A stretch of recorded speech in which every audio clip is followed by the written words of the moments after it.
Hello guys, welcome to Happy Streamers channel. Hope you're doing well.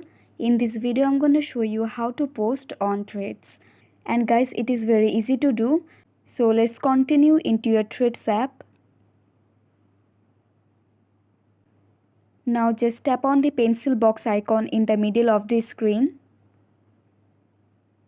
And here you can see the new thread. So now simply go and type anything you want.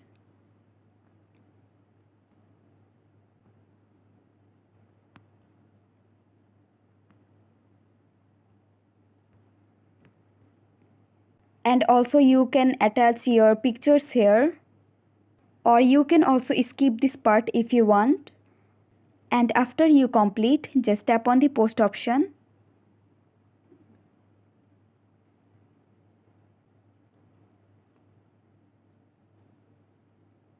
So guys, as you can see, your threads has been posted.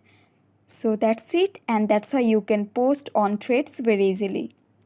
So guys, I hope this video was helpful to you. If it was, then please give a thumbs up and hit the subscribe button. And thanks for watching the video.